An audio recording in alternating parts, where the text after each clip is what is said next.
Bueno, es un gusto que estemos juntos para estudiar la palabra de Dios hoy. Vamos a continuar con esta serie de temas titulada Cristo, el camino de vida. Empezamos el viernes hablando acerca de que Dios tiene un camino para nosotros, que a veces es difícil entenderlo y descubrirlo, pero a pesar de esa dificultad Dios quiere conducirnos por sus caminos y nosotros tenemos que pedirle que lo haga. Esta mañana estudiamos acerca de que Cristo dijo, yo soy el camino, y hablamos de 3 razones valederas por las cuales Cristo es el camino.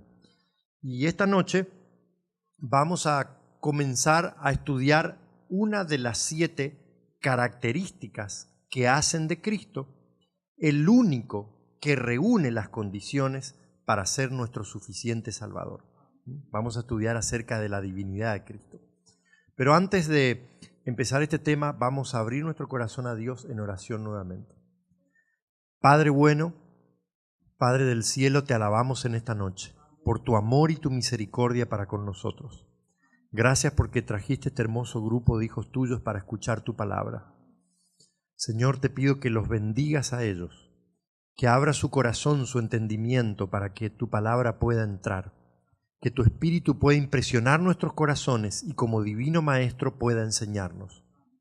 Gracias por este tiempo del que disponemos para venir delante de tu presencia y escuchar tu voz. Tu palabra es poderosa y tú has prometido que nunca volverá a ti vacía. Antes pasará por nuestros corazones y hará la obra que tú quieres que haga. Te pedimos que nos acompañes y te agradecemos este privilegio de estudiar en libertad tu palabra. En el nombre de Jesús. Amén.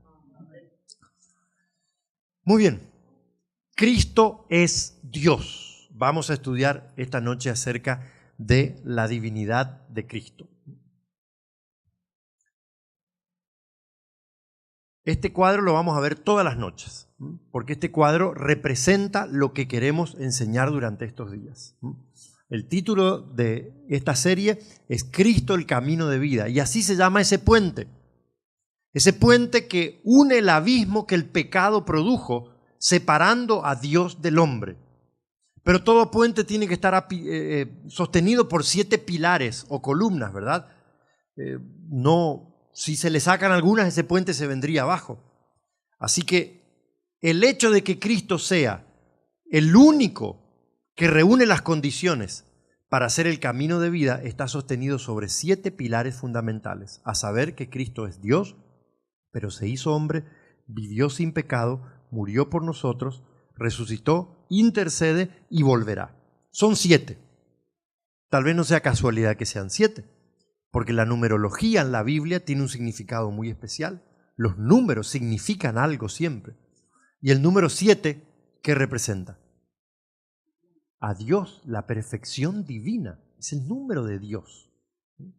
Así que son exactamente 7 los hitos o los pasos que Jesús, por los cuales pasó Él, para poder convertirse en nuestro único y suficiente Salvador, en el camino de vida.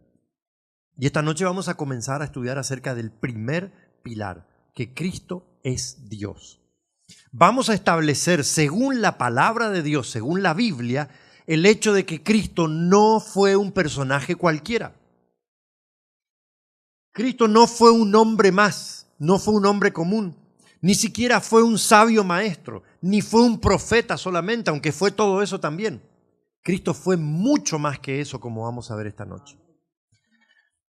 La historia registra la trayectoria de hombres brillantes y sobresalientes, como Alejandro, como Aristóteles, como Julio César, como Carlomagno, como Napoleón, como Gandhi, por mencionar algunos.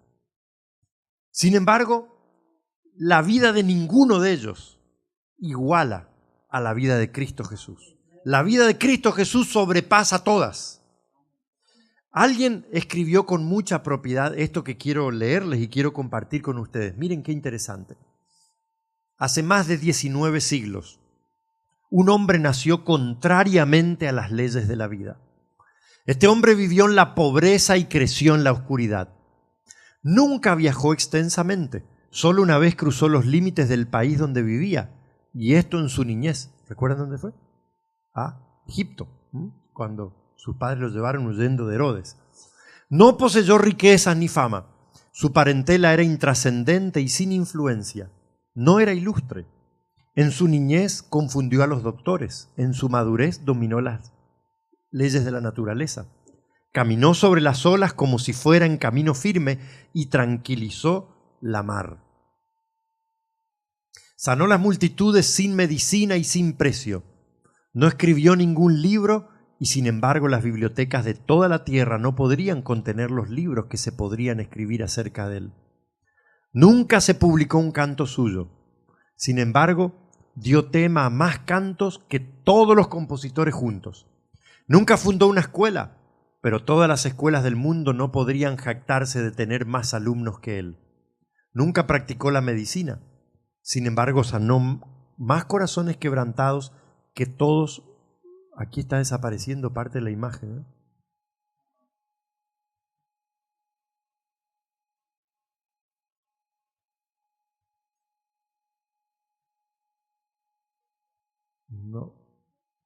No se ve que se salió del. Bueno, que todos los médicos juntos, creo que dice. Nunca preparó un ejército, ni enroló soldado alguno, ni disparó una bala. Sin embargo, ningún caudillo alistó más voluntarios bajo su mando. Hizo arrojar las armas a los rebeldes sin disparar un tiro. Cada 7 días las ruedas de la industria se detienen y las multitudes se encaminan a las casas de culto para tributarle homenaje y respeto. Los nombres de orgullosos estadistas de Grecia y de Roma surgieron y volvieron a desaparecer. Aunque el tiempo esparció 20 siglos entre la generación presente y las escenas de su crucifixión, sin embargo vive todavía. Herodes no pudo darle muerte, Satanás no pudo seducirlo. La muerte no pudo destruirlo y el sepulcro no lo pudo guardar. Permanece sobre la cumbre alta de la gloria celestial, honrado por Dios, alabado por los ángeles, adorado por santos y temido por el diablo y sus secuaces, como el Cristo viviente. No, algo pasa allí que no sé, en todas las diapositivas se me salió de la imagen. Muy bien, interesante, ¿verdad? Cristo fue un ser absolutamente excepcional. Tal vez mañana vamos a tener que conectar con mi computadora porque se me desarticulan todas las diapositivas. Yo las veo totalmente diferentes. Lo primero que quiero señalar esta noche es que Cristo fue un ser absolutamente excepcional. O sea, distinto, diferente a cualquier otra persona. Vamos a ver esto. En primer lugar, ¿qué demuestra que Él fue un ser excepcional? Su nacimiento fue sobrenatural. O sea, no fue natural, fue diferente. Vamos a leer lo que la palabra de Dios dice allí en Mateo 1, 18 al 21. Acompáñenme en la lectura, por favor. Mateo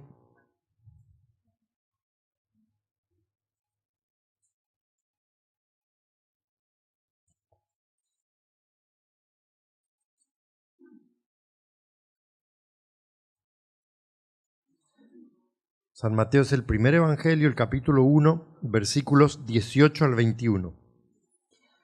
El nacimiento de Jesucristo fue así. Estando desposada María, su madre, con José, antes que se juntasen, se halló que había concebido del Espíritu Santo. José, su marido, como era justo y no quería difamarla, quiso dejarla secretamente.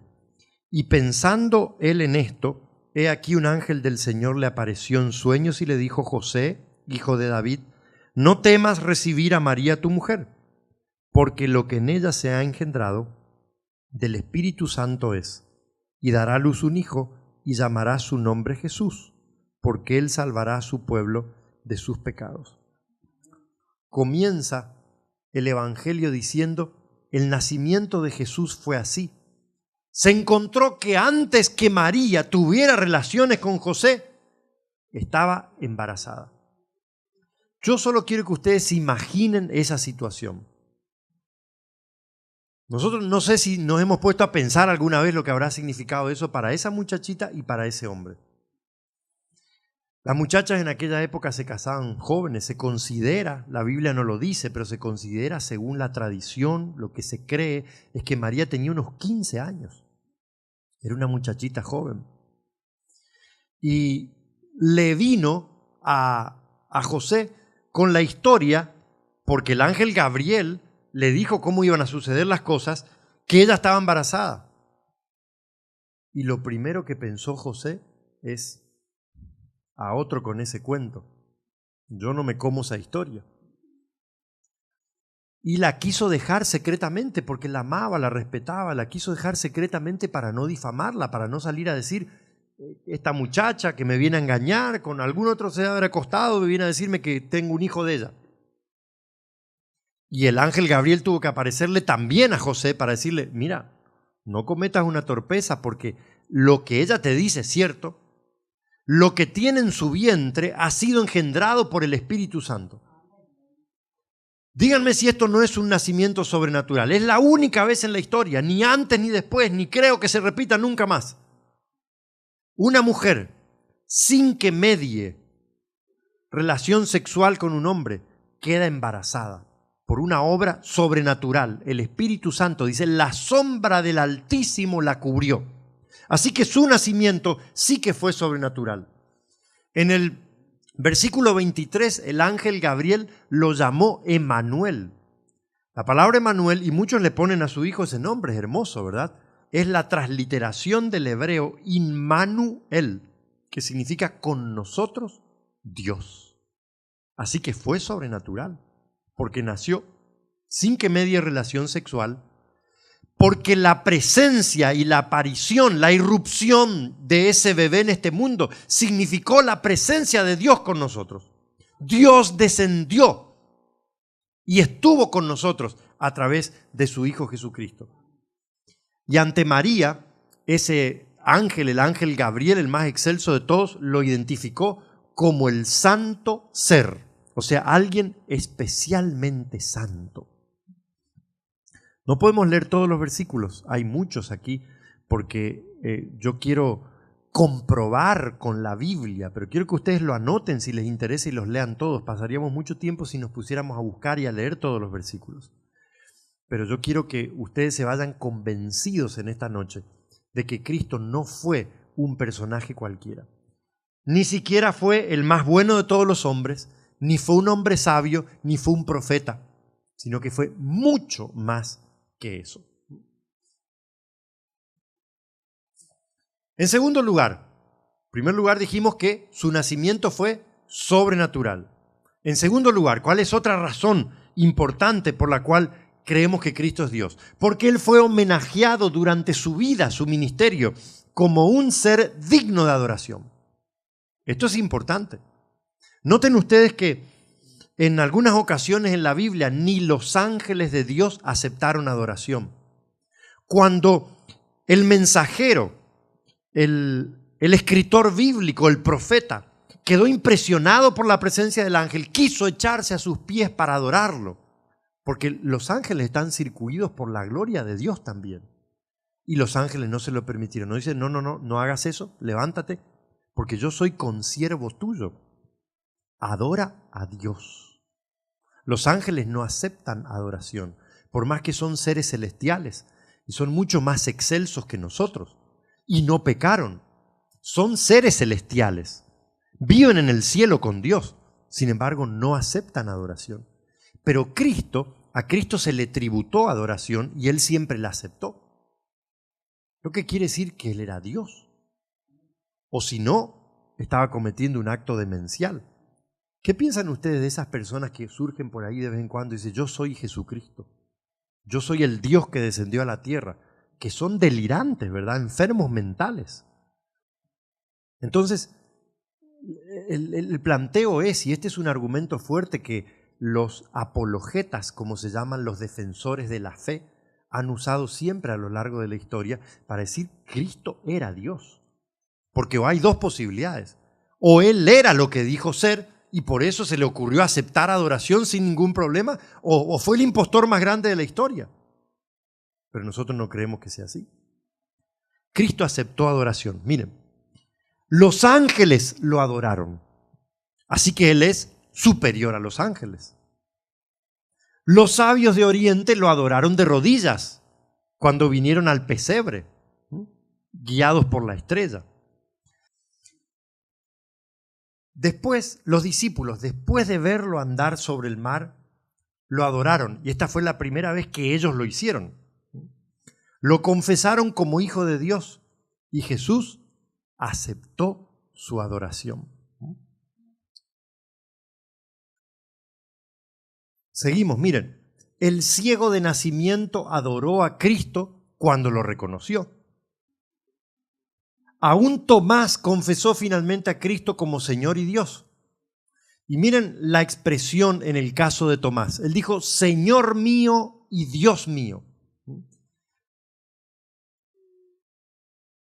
La expresión Señor mío en griego tiene una significación muy especial, porque el término Señor siempre tenía una connotación divina. No se le llamaba, en la antigüedad no se le llamaba Señor a cualquiera. Por eso fue que los cristianos estuvieron dispuestos a morir antes que llamarle Señor al César, al emperador. Había dos cosas que ellos no querían hacer nunca y estaban dispuestos a arriesgar su vida. Llamarle al César Señor y prenderle incienso, porque todo eso tenía una connotación divina. De paso, si algunos quieren este material, yo se lo puedo pasar todo en PowerPoint después, no hay ningún problema.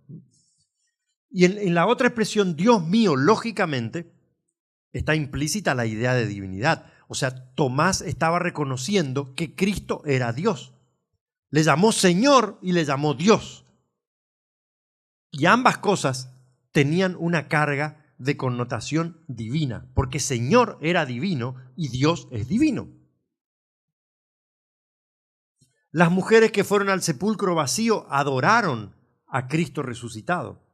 Ustedes recuerdan que María se echó a sus pies y lo quiso agarrar a Jesús y Jesús le dijo, no me toques porque aún no he subido a mi Padre.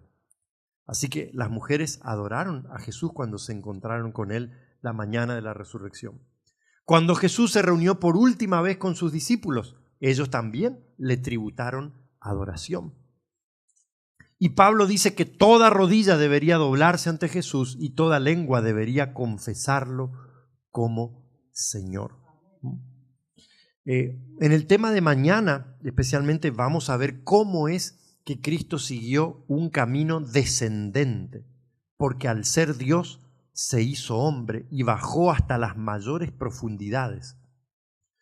Pero el hecho de que Cristo haya llegado hasta lo más bajo hizo que el Padre lo levante hasta lo más alto después.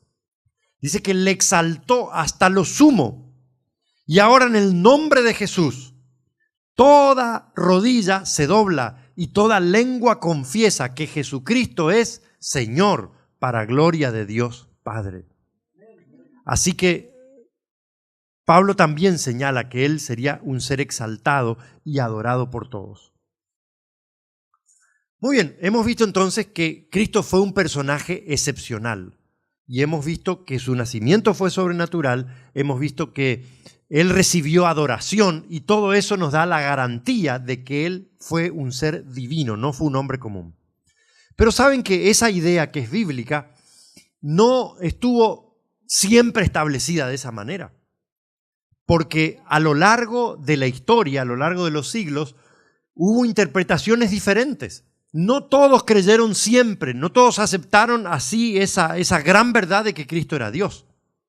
Entonces vamos a ver cómo se desarrolló esto a lo largo de la historia. Esta es una parte tal vez un poquitito técnica, pero yo la voy a explicar para que ustedes puedan tratar de entenderlo bien. Las distintas herejías que hubo a lo largo de la historia, especialmente en los primeros siglos de la vida de la era cristiana, y lo que la gente creyó acerca de Cristo. Los primeros concilios de la iglesia cristiana fueron citados justamente para establecer la divinidad de Cristo. No todos comprendieron a Jesús de la manera en que nosotros estamos viendo ahora, ¿no es cierto? En la Biblia, clara y abrumadoramente que Cristo era Dios. Especialmente en los primeros siglos, muchos sostuvieron opiniones disidentes, o sea, padres de la iglesia, presbíteros, obispos, sentaron ciertas doctrinas o ciertas formas de pensar heréticas, algunas de las cuales hasta el día de hoy algunos sostienen respecto a Cristo. No supieron, aquí estuvo la dificultad de ellos, no supieron cómo identificar a Cristo con el Padre y a la vez distinguirlo de Él. O sea, identificarlo es hacerlo uno con el Padre, pero al mismo tiempo entender que era una persona separada. No supieron eso, se confundieron mucho y divagaron y dijeron muchos disparates realmente. Cuando uno se pone a estudiar las distintas ideas que habían, yo esta noche voy a tratar de resumir eso, pero es realmente, uno a veces tiene que leer 10 o 20 veces un párrafo de lo que decían estos hombres para decir, bueno, pero qué locura esto, ¿qué es lo que querían decir? ¿En qué creían ellos realmente? ¿Qué pensaban acerca de Cristo? Porque es bien confuso, bien enredado.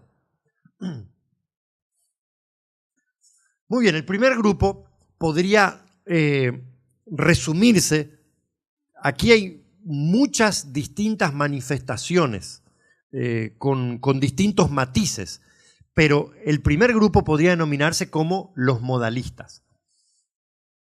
Ellos afirmaron que el Padre, el Hijo y el Espíritu Santo son manifestaciones sucesivas de Dios que en sí mismo es matemáticamente una sola persona. O sea, modalistas porque eran distintas modalidades de Dios. Dios en sí mismo es matemáticamente una persona. Pero entonces ellos decían, el Padre, el Hijo y el Espíritu Santo son distintas manifestaciones o modalidades. Y son distintos nombres, pero de una misma persona, que es Dios. O sea, nosotros no creemos eso, pero esto es lo que creían algunos de ellos. Los subordinacionistas, era un segundo grupo que podría agruparse dentro de este grupo a todos los que tenían estas ideas. Presentaron a Cristo como algo menos que Dios, alguien inferior a Dios. Arrio, presbítero de Alejandría en el siglo IV, enseñó que Cristo tiene una divinidad derivada del Padre, porque fue creado por el Padre. Tuvo su origen antes de la creación del mundo. No es divino, sino una criatura. La primera y la más excelsa de todas, pero criatura al fin. Esto, hasta el día de hoy, algunos lo sostienen. Por ejemplo, y esto no es ninguna crítica, porque aquí no estamos para criticar a nadie, sencillamente una mención. Los testigos de Jehová tienen el mismo concepto de Arrio, que esto viene ya desde el siglo IV antes de Cristo. Que Cristo es un Dios inferior, un Dios de menor categoría, que su divinidad la tiene derivada del Padre y que fue creado por el Padre, antes de la creación. Por eso dicen es el primogénito de toda la creación. Primero fue creado Cristo y después el resto de la creación. Pero esto tampoco es bíblico. Sin embargo, esto es lo que Arrio enseñaba. Los adopcionistas es otro grupo que está dentro de los subordinacionistas, o sea, que creen que Cristo estaba subordinado. Niegan la preexistencia de Cristo. Para ellos Jesús fue un hombre adoptado por Dios y por adopción llegó a ser hijo de Dios. Ahora, nosotros somos hijos de Dios por adopción, pero Cristo no. A los que creen en su nombre, a todos aquellos que le recibieron, dice Juan 1:12, Dios los trata como hijos de Dios. O sea, somos adoptados en la familia de Dios cuando nosotros creemos en Cristo y recibimos a Cristo. Pero estos adopcionistas creían que Cristo había llegado a ser Dios cuando el Padre lo adoptó. ¿Se dan cuenta estas ideas? Uno dice, de repente, nunca había escuchado esto, pero bueno, así es. Eso fue en la historia. Los distintos concilios debatían acerca de este tema. No pocos concilios de la Iglesia tuvieron como tema importante de discusión y decisión la naturaleza de la persona de Cristo. El Sínodo de Antioquía en el año 262 los concilios de Nicea en el 325, Constantinopla en el 381, Éfeso en el 431, Calcedonia en el 451, Constantinopla otra vez en el mismo lugar en el 680. Todos ellos emitieron documentos que reafirmaban la posición teológica de la Iglesia en el sentido de que nuestro Señor Jesucristo poseía una doble naturaleza, divino-humana. O sea, era plenamente Dios, pero también era plenamente hombre. Esto no es fácil de entender para nosotros, porque acuérdense que Dios en sí mismo es un misterio. Si yo pudiera definir perfectamente a Dios, tal vez Dios dejaría de ser Dios. Es que Dios no puede ser contenido en la mente de un ser humano que es finita. Una vez San Agustín, el padre de la Iglesia, iba caminando por una playa. Él tenía muchas dudas existenciales y vio que un muchachito corría a la playa y cargaba agua en su baldecito y lo volcaba dentro de un hoyo que había hecho en la arena. Y hacía viaje tras viaje, viaje tras viaje. Y en algún momento le preguntó: ¿qué estás haciendo, muchachito? Y le dijo: yo estoy vaciando el mar aquí en este hueco. Y entonces San Agustín se sonrió y siguió caminando. Dijo: esto es lo que yo he estado tratando de hacer durante tanto tiempo. Porque el mar es como si fuera Dios. Y mi mente es como un baldecito o como ese hoyito. ¿Puede un hoyo en la arena contener todo el mar? ¿Puede un balde contener todo el mar? ¿Puede la mente humana entender plenamente a Dios? Claro que no. Entonces, nosotros tenemos que entender que esto no se puede entender plenamente. Y que Cristo tenía una doble naturaleza, divino y humana. No era un poquito Dios y un poquito hombre. No era la mitad hombre y la mitad Dios. Era completamente Dios, pero era completamente hombre también. ¿Lo entiendes? ¿Sí? Mentira. Yo no lo entiendo. O sea, sí, yo sé que ustedes dicen que entienden lo que estoy diciendo, pero no lo entendemos plenamente a eso. Yo no lo entiendo. Es que nosotros no lo podemos entender porque nosotros no somos así. Nosotros somos seres humanos llenos de miserias, debilidades y pecados. Tenemos límites, somos finitos. Ningún ser humano puede creer que se la sabe toda. Y cuando tú ves a alguien así, dice: o ese está loco o es argentino. ¿Ya escucharon que los argentinos son dicen medio creídos y que creen que se lo saben todo? Bueno, yo nací allá, pero el Señor ya me perdonó por ese pecado. Es así. Nosotros no lo podemos entender porque nosotros estamos llenos de problemas, de miserias. Y si alguien cree que no tiene problemas, uno dice: ese está mal. O es un mentiroso, o está loco. Y era coeterno y coexistente con el Padre. Quiere decir que existía con el Padre desde siempre. Entonces, eso fue lo que todos esos concilios terminaron afirmando después de tantas discusiones que los adopcionistas, que los subordinacionistas, etc. El concilio de Calcedonia, en el 451, fijó definitivamente la fe de la Iglesia acerca del artículo de la encarnación. Y lo definió de esta manera. Dijo que Cristo era verdadero Dios y verdadero hombre, consubstancial con el Padre en cuanto a la divinidad y consubstancial con nosotros según la humanidad. ¿Qué significa esto? ¿Qué significa consubstancial? De una misma sustancia. O sea, el Hijo era de una misma sustancia que el Padre en la parte divina. Y era consubstancial o de una misma sustancia que nosotros en su parte humana. ¿Entienden? O sea, era como nosotros en cuanto a nuestra naturaleza humana. Mañana lo vamos a ver. O sea, ¿cómo fue que Dios se encarnó en Cristo? ¿Y qué clase de hombre fue Jesús? Pero Él era de tu misma sustancia, de mi misma sustancia. Solamente había una diferencia en cuanto a su inclinación al pecado. Él no la tenía, como tú y yo la tenemos. Él nació, como fue creado Adán antes del pecado. Adán no tenía tendencia al pecado. Él eligió pecar. Y después que eligió pecar, sí se corrompió y a partir de allí sí tenía tendencia al pecado. A partir de allí Adán amanecía, como tú y como yo, pensando a ver qué maldad hacía. Le brotaba naturalmente. Y a sus hijos les engendraba la misma inclinación. Tú ves un bebé que nace y ya al poquito tiempo te controla, te manipula y con un llanto te llama y te hace marcar presencia.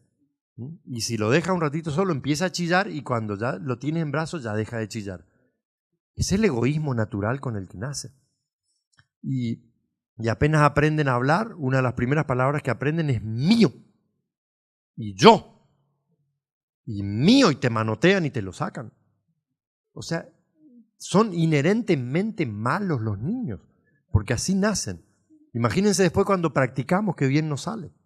Cuando ya somos grandulotes y ya tenemos experiencia en eso de hacer el mal. Cristo no nació con esa tendencia.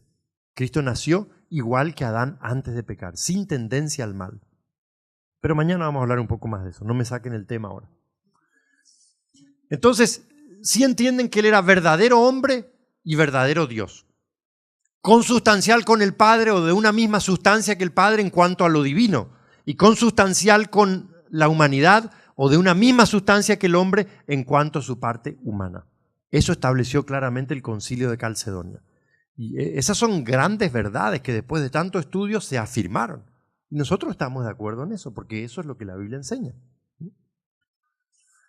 Muy bien, tercer punto. Aunque Jesús se subordinó al Padre, asumió prerrogativas divinas. Esto es importante entender.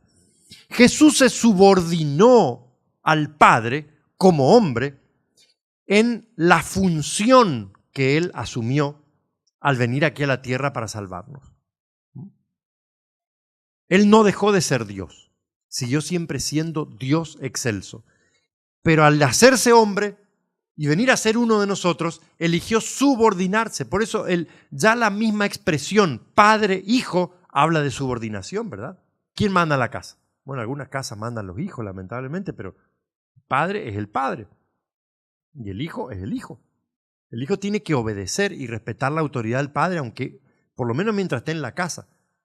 Los cristianos creemos, según el quinto mandamiento, que toda la vida. Y aun cuando a veces el viejo y la vieja hacen cosas equivocadas, pero los hijos tienen que respetar. Tienen que honrar a sus padres. Eso no quiere decir que siempre vas a estar de acuerdo. No quiere decir que ellos siempre hicieron las cosas bien. No quiere decir que lo tienes que hacer porque ellos se lo merecen. Porque a veces no lo merecen. Mi papá me abandonó cuando yo tenía 7 años y nos fregó la vida completamente a lo largo de toda la vida. Y no merece, pero igual yo lo tengo que respetar y lo tengo que amar porque es mi padre y yo lo perdoné. Y después que él se pasó toda la vida habiendo nacido en un hogar cristiano, habiendo estudiado para ser pastor, aunque nunca ejerció, pero tenía toda la capacidad, y se fue al mundo y vivió de cualquier manera. Y después ya de viejo, unos poquitos meses antes de venir aquí a Estados Unidos, hace 10 años, yo lo bauticé otra vez. Pero mi relación con él fue muy lejana, muy fría, porque él nos abandonó y no se preocupó y nos hizo muchas cosas, hasta grandes, que afectaron a sus nietos incluso. Sin embargo, yo no le guardo rencor y lo perdono. Y tengo que honrar a mi padre y a mi madre. No es que no se trata de que ellos lo merezcan o no lo merezcan. Lo tengo que hacer porque lo tengo que hacer. Entonces, en una función de subordinación, el padre tiene la autoridad y el hijo respeta. Y Cristo muchas veces habló de su padre y dijo, mi padre esto y yo lo otro. Mi padre trabaja, yo trabajo. He venido para hacer la voluntad del que me envió. Yo hago las obras de mi Padre que está en los cielos. O sea, Cristo se subordinó. Sin embargo, aunque Él se subordinó al Padre, asumió prerrogativas divinas. ¿Qué significa esto? Que se tomó la autoridad divina. hizo cosas propias de Dios, se subordinó al Padre, pero tuvo prerrogativas, tuvo autoridad divina. Y miren ahora todo lo que Cristo hizo que demuestra que Él es Dios. Jesús, en primer lugar, perdonó pecados. Estos son muchos de los textos que no podemos leer, pero si ustedes los quieren anotar, allí están. Jesús perdonó pecados. ¿Quién puede perdonar pecados sino Dios? ¿Recuerdan ustedes cómo actuaron los líderes religiosos cuando veían que Jesús perdonaba pecados? Porque claro, ellos no lo aceptaban como Mesías. ¿Qué le decían? Este blasfema. Porque se la está dando de Dios, está perdonando pecados. En segundo lugar, dispensó vida eterna. ¿Qué quiere decir esto? Que Él dijo que la vida eterna estaba dada en Él, en creer en Él. El que tiene al Hijo tiene la vida. El que no tiene al Hijo no tiene la vida. Esta es la vida eterna, que te conozcan a ti, el único Dios verdadero, y a Jesucristo, a quien has enviado. Y yo les doy vida eterna, dice por ejemplo Juan 10:28, hablando de las ovejas. Yo les doy vida eterna y nadie las arrebatará de mi mano. O sea, Cristo dispensó vida eterna. Siempre habló de que el que venía a Él tenía vida y el que lo rechazaba a Él era condenado. En tercer lugar, enseñó la verdad con autoridad propia. La gente se preguntaba, ¿quién es este que habla así? Nadie nunca jamás ha hablado de esta manera. ¿De dónde saca su autoridad? ¿Quién es este que hasta la naturaleza se le sujeta? Porque Jesús en medio de la tempestad se paró y levantó las manos y dijo, paz. Y la tempestad se calmó. Él hablaba con autoridad propia. Y cuando lo cuestionaron acerca de su autoridad, Él respondió con una argumentación, pero bien contundente. Lean, por ejemplo, San Juan 5 y vean la curación del paralítico de Betesda. Y cuando vienen los fariseos le dicen, ¿y tú con qué autoridad haces estas cosas? Y yo te voy a decir, le dijo Cristo, mira, con esta, con esta, con esta, con esta y con esta. Y les respondió 5 testigos que Él tenía para su ministerio y para demostrar con qué autoridad hacía estas cosas. Las obras que yo hago testifican de mí. El mismo Padre testifica de mí. Juan el Bautista testificó de mí. O sea, Cristo enseñaba con autoridad propia. Perdonó pecados, dispensó vida eterna, enseñó con autoridad propia.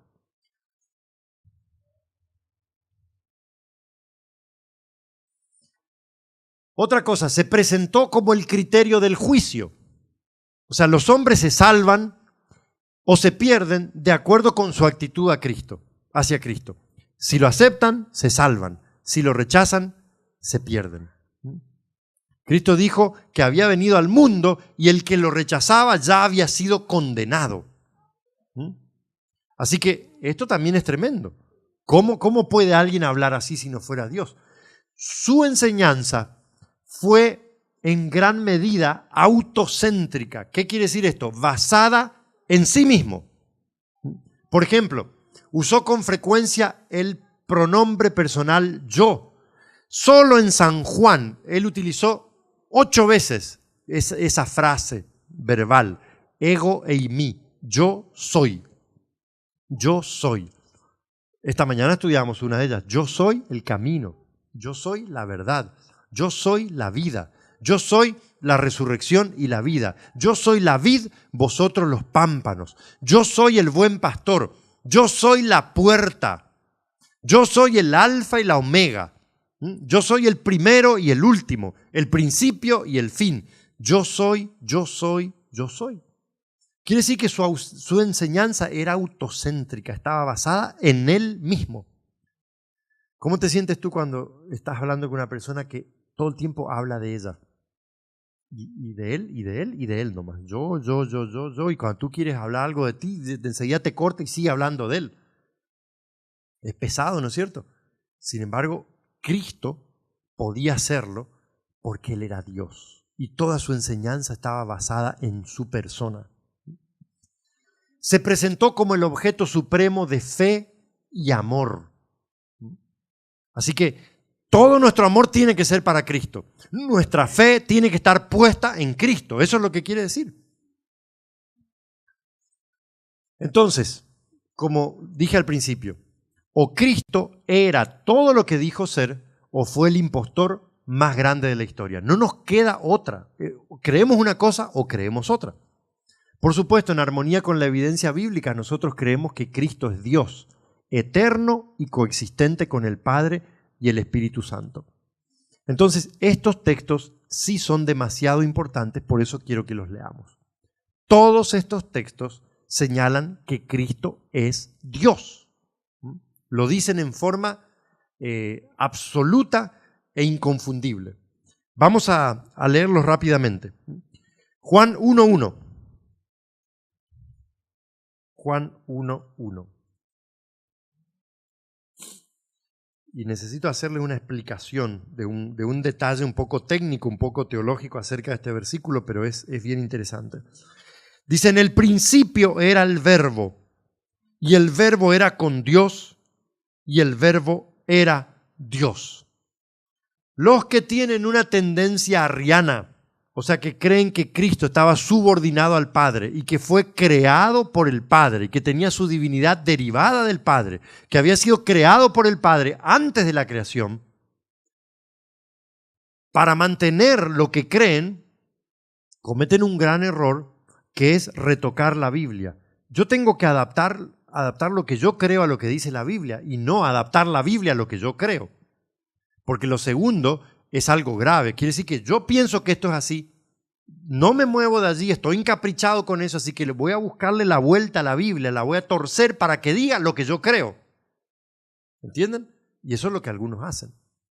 Entonces, este texto, por ejemplo, está en una versión titulada Versión del Nuevo Mundo, que usan los testigos de Jehová así. Miren bien el texto ustedes, cómo está en la Biblia. Yo les voy a decir cómo dice esa versión. Y fíjense si no hay una gran diferencia. En el principio era la palabra. Y la palabra estaba con Dios. Y la palabra era un Dios. Un Dios. Y ese Dios lo ponen con minúsculas.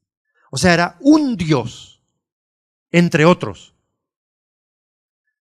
Un Dios menor a Dios. Porque era creado por Dios. ¿Entienden? En cambio, eso no es lo que dice el texto. Estas versiones están correctamente traducidas de la gramática griega. No era un Dios, era Dios. Era el único Dios, el excelso y soberano Dios.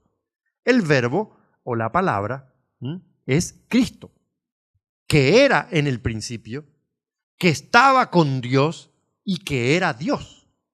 Entonces este texto dice claramente que Cristo es Dios. Miren el verso 18. A Dios nadie le vio jamás. El unigénito Hijo que está en el seno del Padre, Él le ha dado a conocer.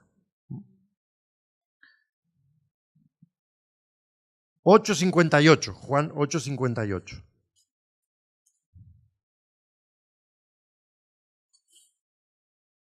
Jesús les dijo, de cierto os digo, antes que Abraham fuese, yo soy. Antes que Abraham fuese, yo soy. Este es uno de los yo soy de San Juan. 10:30.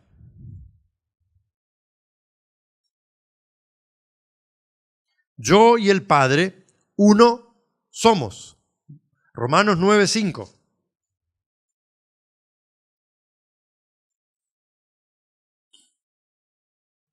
De quienes son los patriarcas y de los cuales según la carne vino Cristo, el cual es Dios sobre todas las cosas, bendito por los siglos. Amén.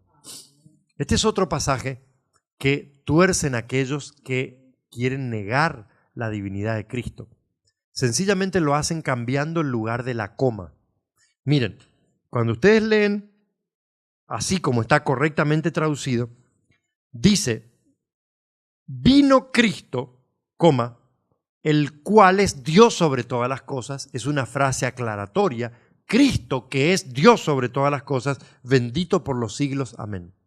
En la versión del Nuevo Mundo dice así: vino Cristo,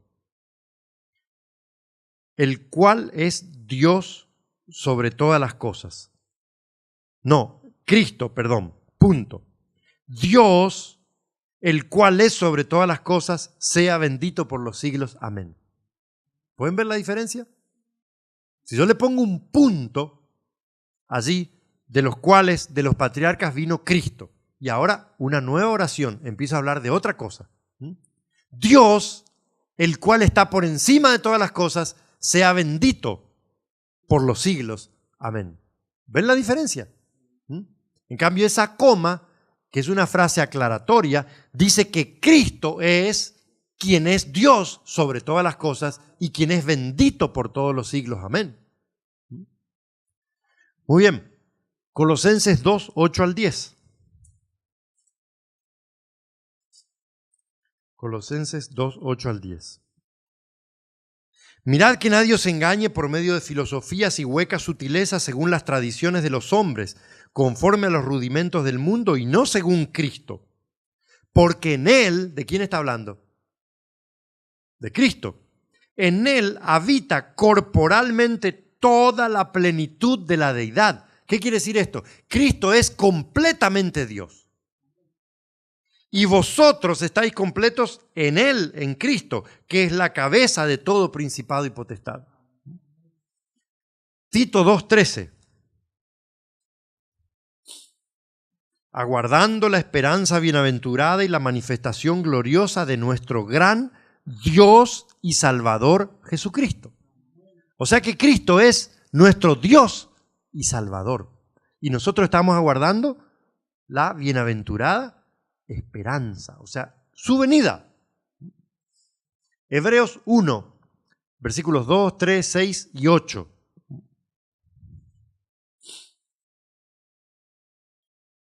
En estos postreros días Dios nos ha hablado por el Hijo, a quien constituyó heredero de todo y por quien asimismo hizo el universo, el cual, siendo el resplandor de su gloria y la imagen misma de su sustancia, y quien sustenta todas las cosas con la palabra de su poder, habiendo efectuado la purificación de nuestros pecados por medio de sí mismo, se sentó a la diestra de la majestad en las alturas. Versos 6 y 8. Y otra vez, cuando introduce al primogénito en el mundo, dice: adórenle todos los ángeles de Dios. Verso 8. Mas del Hijo dice: tu trono, oh Dios.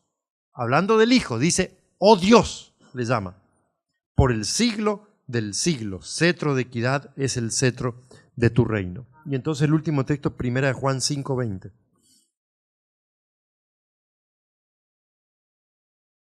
Pero sabemos que el Hijo de Dios ha venido y nos ha dado entendimiento para conocer al que es verdadero. Y estamos en el verdadero, en su Hijo Jesucristo. Este es el verdadero Dios y la vida eterna.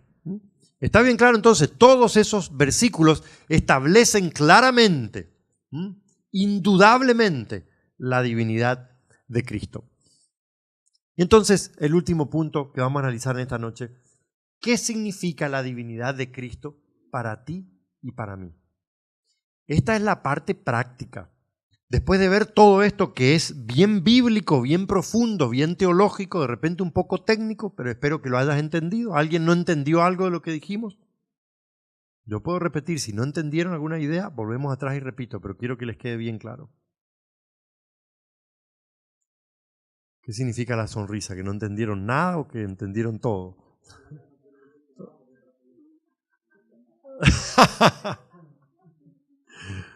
Bueno, ¿qué significa para nosotros en términos prácticos? O sea, ¿cómo afecta nuestra vida espiritual que Cristo sea Dios?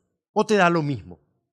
Que Cristo hubiera sido un buen maestro nada más, un profeta, un sabio, o que Cristo sea Dios. ¿Cómo nos afecta positivamente nuestra vida espiritual? Eso es lo que vamos a ver ahora. En primer lugar, significa que por medio de Él conocemos auténticamente a Dios. Recién acabamos de leer estos pasajes.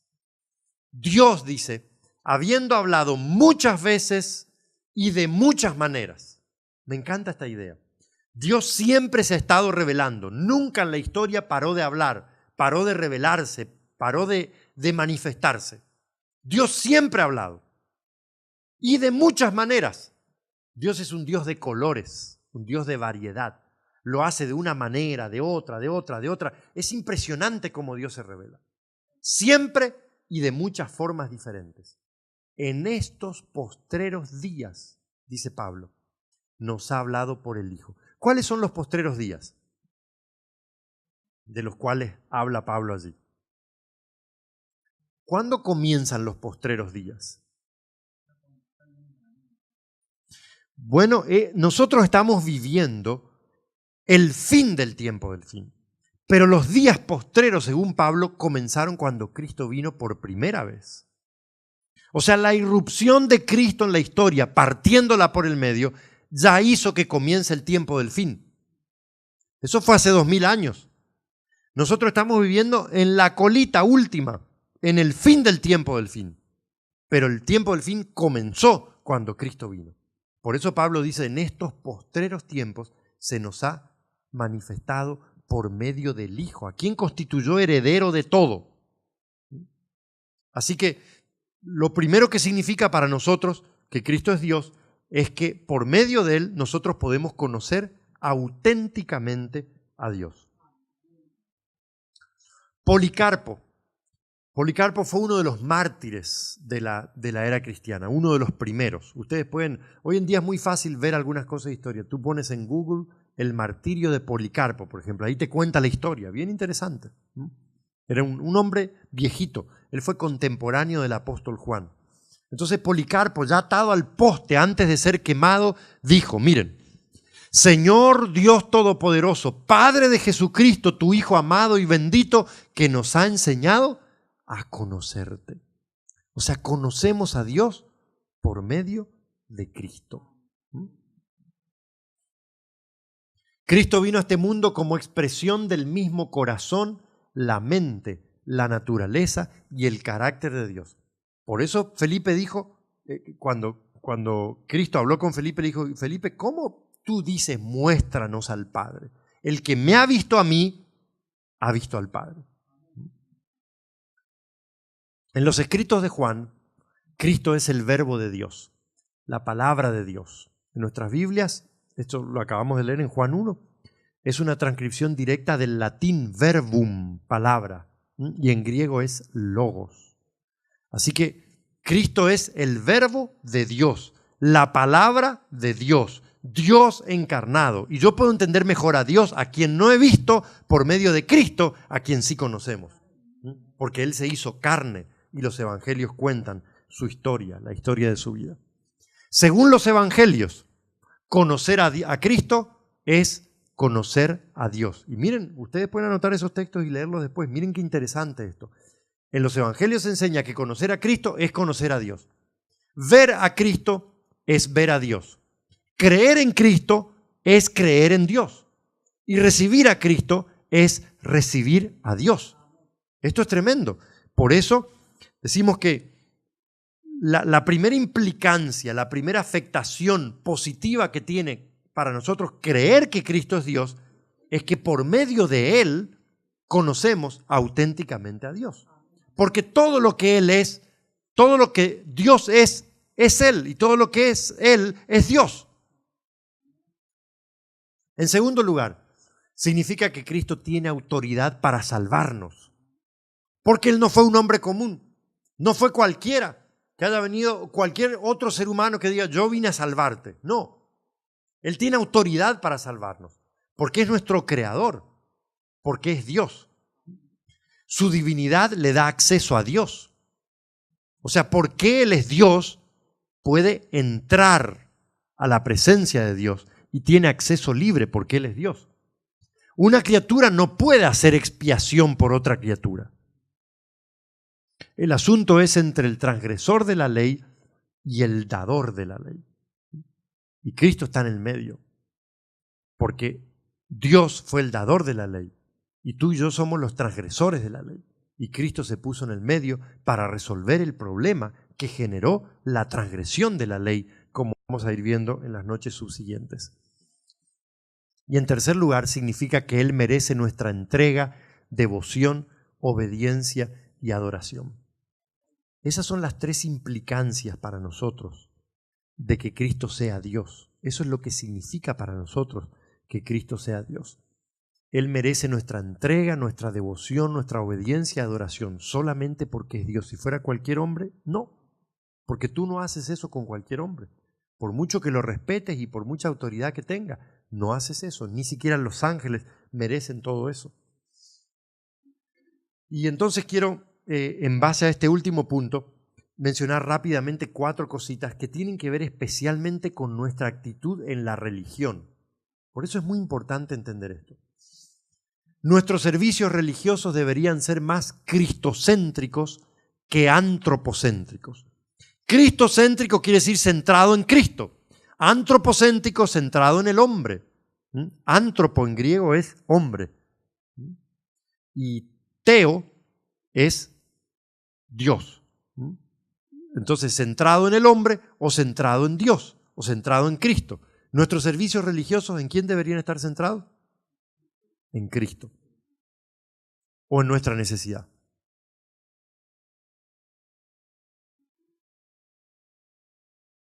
Saben que nosotros tenemos algunos errores de conceptos y algunas frases que nosotros pronunciamos muchas veces cuando venimos a adorar muestran que nuestros servicios muchas veces son antropocéntricos, o sea, están basados en tu necesidad.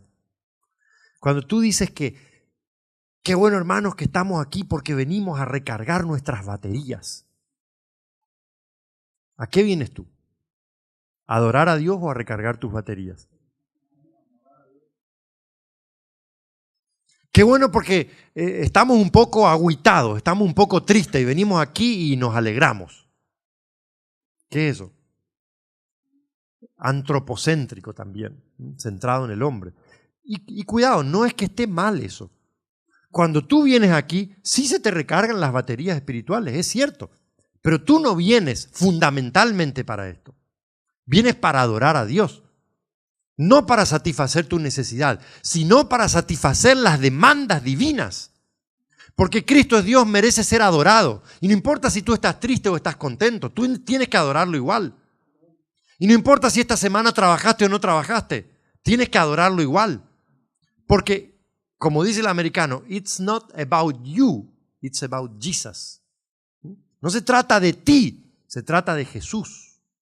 Así que tú no vienes aquí para engordarte espiritualmente, para alegrarte si estás triste, para orar y que se te solucionen los problemas, para recargar tus baterías espirituales, aunque todo eso sea cierto que pasa como resultado lógico de tu adoración. Tú vienes aquí para adorar a Cristo. Porque el problema de los cultos o de los servicios antropocéntricos, es decir, basados en la necesidad del hombre, es justamente que nosotros muchas veces obramos con Dios de esta manera. O sea, se te vació el tanque de combustible, vas a la gasolinera. ¿Quieres pan? Vas a la panadería. ¿Quieres remedio? Vas a Walgreens o a CVS o a... ¿cómo se llame aquí? Hay esas cadenas de farmacia aquí, ¿no es cierto? Entonces, ¿te sientes mal espiritualmente? Vas a la iglesia. De la misma manera que actúas con lo otro. ¿Te sientes débil? Vas a recargar la batería espiritual a la iglesia. No, vas a la iglesia a adorar a Cristo, que es Dios y que es merecedor de toda alabanza. Lo demás viene solo, es cierto. Tú te sientes mejor cuando vienes aquí. A veces vienes triste y sales contento. Vienes vacío y te vas lleno. Bueno, a veces tristemente pasa que algunos vienen vacíos y se van más vacíos. Porque no recibieron nada. Porque no recibieron alimento. O vinieron tristes y golpeados por la carga de la vida y vienen aquí y todavía se pelean con alguno. O lo mira mal el hermano, o tiene una discusión. Cuidado, eso es para pensarlo. La iglesia debería ser el lugar más lindo del mundo, pero para algunos se transforma en un lugar difícil. Pero recuerda esto, nuestros servicios, si nosotros creemos que Cristo es Dios, deberían ser más cristocéntricos que antropocéntricos, es decir, centrados en Dios y no centrados en tu necesidad. No te comportes como una quinceañera caprichosa, porque muchas veces nosotros somos así con el Señor. Sí, Señor, si yo no tengo, tú me tienes que dar. Y si no me das, bueno, ay, que el Señor no me contesta, que a mí el Señor me abandonó, y empezamos ahí a refunfuñar. Eso no es así. Tú tienes que adorar a Dios siempre porque Él lo merece. Y lo que te está pasando no es culpa de Él. No es culpa de Él. Nosotros somos débiles, somos faltos de fe. No estudiamos la Biblia, no oramos suficiente y después nos andamos quejando con Dios. Adora a Dios porque Él es digno de toda honra, de toda alabanza y de toda adoración. No importa cómo te sientas tú, ese es tu problema. Y cuanto más cerca vivas del Señor, el Señor más te va a bendecir y más te vas a sanar y más feliz vas a ser y más significado va a tener tu vida. Pero no te confundas, tú no vienes aquí a satisfacer tu propia necesidad. Otra cosa, la iglesia centrada en Jesús será una asamblea de pecadores perdonados, de enfermos sanados, de solitarios reunidos, de perdidos salvados. Y todo gracias a Cristo Jesús, que es Dios. En eso se tiene que transformar la iglesia, que cree que Cristo no es cualquiera. No fue un buen maestro fundador de religión, sino que fue Dios, y es Dios, y está sentado a la diestra del Padre, reinando e intercediendo con nosotros, por nosotros con poder. Todos la tenemos. Así que tú tienes que pensar que por la gracia de Cristo, cuando la gente viene aquí se tiene que sentir en paz, feliz, tiene que sentir que llegó al lugar correcto, que este es el lugar donde quiere estar. Esta gente me gusta, esta gente me acepta como soy, esta gente no me lanza miradas condenatorias, esta gente no levanta el dedo acusador, esta gente no mira mi pasado, esta gente no mira mi apariencia, cómo vengo vestido, sino que sencillamente me aman como soy y me aceptan como soy. Y esto se logra solamente cuando venimos aquí entendiendo que todo lo que nosotros podemos ser o podemos tener o lograr es por la gracia de Cristo, que es Dios. Asistir a la iglesia es más que una necesidad social. ¿Saben que mucha gente lamentablemente va a la iglesia por una necesidad social? No van a buscar a Dios. Van porque, bueno, están acostumbrados tanto tiempo yendo a esa iglesia y esa es la gente que conozco. Como ya no estoy en el mundo, ya no bebo, ya no voy al bar, a la fiesta, entonces ya perdí esos amigos, estos son los nuevos que tengo. Entonces voy porque quiero verlos, pero poco me interesa escuchar la palabra. Vengo aquí, me ando distrayendo, tengo menos atención que un niño con atención dispersa. Necesito levantarme a cada rato, dar vueltas, mirar. Así yo veo a veces la gente me desespera estar predicando. Y uno dice, está predicando la palabra de Dios. Y la gente está sonriendo, mirando para atrás. Se levantan 3 veces al baño, buscan en la Biblia, abren el iPhone, empiezan a mirar Facebook, empiezan a hacer cualquier tontería dentro de la iglesia. Porque no vienen a encontrarse con Dios. Vienen por una necesidad social. Y tú tienes que tener cuidado que esto no se transforme en un club social, porque esto no es un club social. Aquí venimos a adorar a Dios. Y la iglesia cumple una función social, sí, te hace sentir parte de una familia. Y la iglesia puede salir a comer junta y puede salir a jugar junta, cumple una función social también, pero vienes fundamentalmente a adorar a Dios. Es más que satisfacer la necesidad de aprender. Debe ser un acto conjunto de adoración. Por eso el culto público debiera ser tan perfecto como sea posible. Y esto aquellos que dirigen el culto tienen que tenerlo en cuenta. El culto público debería ser tan perfecto, tan organizado y tan prolijamente preparado como se pueda. Ha de ser espontáneo, participativo, espiritual, alegre, entusiasta, vivo y cristocéntrico, porque venimos aquí a encontrarnos con Jesús, nuestro Salvador, que es Dios. Entonces, ¿cómo en vez de adorarlo en la hermosura de su santidad y en vez de rendirle nuestra vida, vamos a venir a veces con nuestros despojos aquí cansados? Porque a veces trabajamos tanto porque nuestro Dios es el trabajo y el dinero, ¿verdad? Es el problema de los hispanos, porque vienen a este país a hacerla, ¿verdad?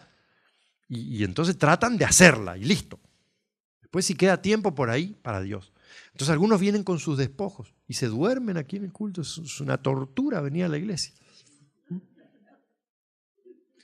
Y se pone difícil y el culto no es todo lo que debería ser. Nosotros venimos aquí y deberíamos vibrar porque estamos delante de la presencia del Señor y adorarlo en la hermosura de su santidad y compartir esa pasión que tenemos por Cristo. Pero cuán a menudo nosotros venimos y le rendimos una porquería de culto al Señor. Lo peor de nosotros le damos. Todos aburridos, echados allí en el asiento, durmiéndose. Algunos no traen el himnario, no traen la Biblia. Y como estas cosas de la tecnología se usan ahora, entonces por ahí falla y ya no podemos ni leer la Biblia ni cantar, porque ya dejamos el libro en casa. Y le traemos lo peor de nosotros, la verdad. Y solo piensa, no quiero entrar en más detalles, pero solo piensa cómo vienes a la casa de Dios a adorar. ¿Qué le traes al Señor? ¿Le traes un corazón sincero, quebrantado, con deseo de adorarlo de todo corazón? ¿Cantas cuando hay que cantar? ¿Lees la Biblia cuando hay que leer? Cuando se dice vamos a buscar en la Biblia, o estás mirando para cualquier lado y las palabras te pasan así por arriba. A veces, hermanos, tristemente, yo les hablo con el corazón, no se ofendan, no tengo nada contra ustedes, yo no pienso que ustedes son malos ni nada de eso, es que esta es mi iglesia, donde yo vaya en cualquier lugar del mundo es mi iglesia. Yo soy pastor de la iglesia y no importa que no sea el pastor asignado en ese lugar, yo siento que es mi iglesia y mi iglesia me preocupa cada vez más a medida que pasa el tiempo y donde voy mi iglesia me preocupa. Porque me desespera ver que a veces le rindamos ese tipo de adoración de porquería, de segunda categoría al Señor. Pero saber que Cristo es Dios te tiene que cambiar la cabeza, te tiene que hacer ver las cosas desde una perspectiva distinta. Tú no puedes venir aquí a adorar como generalmente se hace. Ojalá que nuestros cultos puedan asumir un cariz totalmente distinto. Piensa en esto y la próxima vez que vengas a la casa de Dios, puede ser que traigas tu cuerpo cansado, pero pídele al Señor que te dé fuerzas. Porque cuando vas al trabajo, te levantas a las 5 de la mañana y le echas las ganas igual, porque te pagan para eso, ¿verdad? Aquí no cae nieve aquí abajo, ¿no es cierto? Pero donde yo estoy, nieva mucho. Y la gente va al trabajo con el carro coleteando así, a veces choca y pide una grúa y llega al trabajo, porque no quiere perder la hora, ¿verdad? Pero a la iglesia caen 3 copos y ya la mitad no viene. No, pastor, es que está nevando, va a haber servicio. ¿What? ¿Que me llamas para preguntarme si va a haber servicio porque están cayendo 3 copos de nieve? Tú no me tienes que preguntar eso a mí. Claro que va a haber servicio. O sea, no hubo un maremoto, no hubo un terremoto, solo está nevando, igual que el lunes o el martes cuando vas al trabajo con nieve. Y entonces, estás engripado y vas con calentura al trabajo, ¿verdad? Vas, porque si no pierdes el billete. Pero te duele la uña del dedo gordo del pie o te agarró un ataque de caspa y ya no vas el sábado a la iglesia. Por cualquier cosa, ¿verdad? Bueno, esto demuestra cómo la vemos nosotros. ¿Se dan cuenta? Y a mí me preocupa seriamente eso. Y vamos al trabajo y llegamos temprano porque si no perdemos el premio por puntualidad o por asistencia.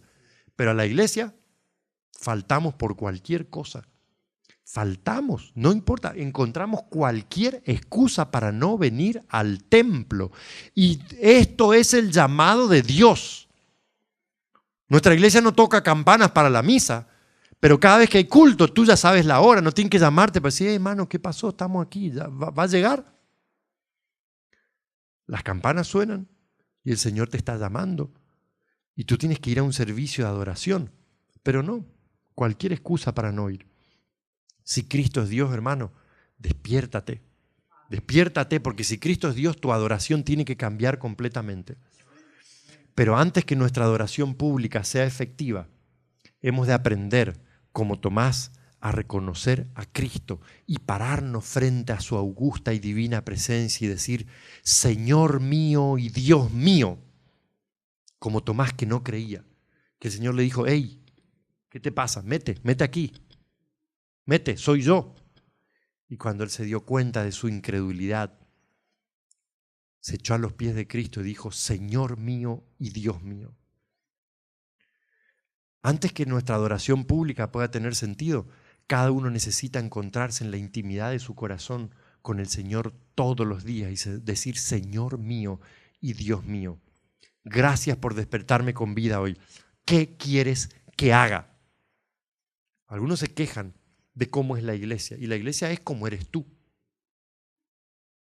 ¿Ya escucharon a esa gente que se aparta así un poco de la iglesia y le tira piedritas desde afuera? La iglesia es fría, a la iglesia le falta amor, en esa iglesia hay chisme, como si él no fuera de la iglesia. Pero es que él es de la iglesia. Entonces, ¿de quién está hablando? O sea, de los otros, y él se sale del cuadro, ¿no es cierto? No se trata de él, son ellos. Si la iglesia es fría es porque tú eres frío. Si a la iglesia le falta amor es porque a ti te falta amor. Si en la iglesia hay chisme es porque tú participas. Pero entonces no te salgas del cuadro, tú eres parte de eso. Entonces, cuando no hay religión personal, el culto público es malo, es malísimo. Si tú no te encuentras con el Señor personalmente todos los días y estudias la palabra y oras, entonces esto aquí no tiene gracia. Cuando hay un culto vivo es porque hay una religión viva de cada uno de los creyentes en su casa, donde se vive la verdadera religión. Porque aquí adentro somos todos buenos, ¿sí o no? ¿Quién se porta mal aquí adentro? La verdadera religión no es la que se vive aquí en estas cuatro paredes, es la que se vive de puertas afuera. Cuando tú vas a tu casa, ¿qué piensan de ti tus vecinos? ¿Qué piensa de ti tu esposo, tu esposa si no son creyentes? Tus hijos. Ustedes han escuchado cuántas historias de esos hijos de dirigentes de iglesias ancianos que dicen, mi papá, qué lindo habla aquí adelante, pero si ustedes vieran el demonio que tenemos nosotros en casa. Entonces, esa hipocresía hace que la iglesia no prospere. La iglesia es aquí cuando estamos todos juntos, lo que tú eres en tu casa, en tu trabajo, en la calle, en el restaurante, en la tienda. Eso es. Entonces, si no hay religión personal auténtica, genuina, no habrá adoración pública significativa. Y cuando viene una visita por primera vez y entra aquí, en vez de sentir esto que está calentito, que está ardiente, que hay pasión, que aquí se adora al Rey del universo, ¿qué siente? Eso es una barra de hielo, esa gente. ¿Qué nos pasa, hermanos? ¿Qué nos pasa? Es que no hemos entendido a quién venimos a adorar aquí y quién es aquel a quien venimos a adorar. Pero Cristo es Dios. No fue un buen maestro, no fue un filósofo, no fue el fundador de una de las corrientes religiosas del mundo, no fue ni siquiera un gran profeta solamente, aunque fue todo eso también. Cristo es Dios. Yo quiero invitarte a que en esta noche tú reconozcas ese hecho. Digas, Señor, Dios, mi Creador, mi Salvador, Rey del universo, te rindo mi vida, te rindo mi corazón. Entra y haz una obra aquí. No me he estado portando delante de ti como si tú fueras el Rey del universo. No me he estado portando delante de ti al contemplarte como si fueras mi Dios. Pero quiero reconocerte en esta noche como Tomás y decir, Señor mío y Dios mío. Ponte de pie, vamos a orar. Señor nuestro y Dios nuestro, te alabamos, te bendecimos, glorificamos tu nombre. Te agradecemos por Cristo Jesús, tu Hijo amado, a quien enviaste a la tierra para morir por nosotros. Y te agradecemos porque Él comenzó el plan de salvación en las cortes del cielo cuando ustedes, el Padre, el Hijo y el Espíritu Santo, se pusieron de acuerdo acerca de lo que harían si nosotros hacíamos mal uso de nuestra libertad y pecábamos. Te agradecemos porque ese proceso de salvación, esa iniciativa de salvación comenzó en el cielo con tu Hijo, que dijo, Padre, yo voy. Yo depongo voluntariamente mis atributos por bajar a esa tierra contaminada por el pecado para salvar a nuestros hijos. Gracias, Señor, por eso. Gracias porque Cristo, tu Hijo, es Dios. Que Él pueda reinar soberano en el trono de nuestro corazón. Que nosotros podamos darle ese sitial de privilegio del cual lo hemos corrido muchas veces para sentar nuestro yo y mandar nosotros y hacer nuestra propia voluntad, hacer lo que nosotros queremos. Y cuánto erramos cuando obramos así, Señor. En esta noche ayúdanos a irnos a nuestra casa con la plena convicción, con la absoluta convicción de que el niño de Belén en realidad era Dios. Controla nuestra vida, que vivamos para servirte, que vivamos para alabarte, para darte nuestra reverencia. Que nosotros caminemos por esta vida como verdaderos hijos de Dios, porque Cristo nuestro Salvador es Dios. En el nombre poderoso de Él oramos y te damos gracias por esto. Amén. Amén.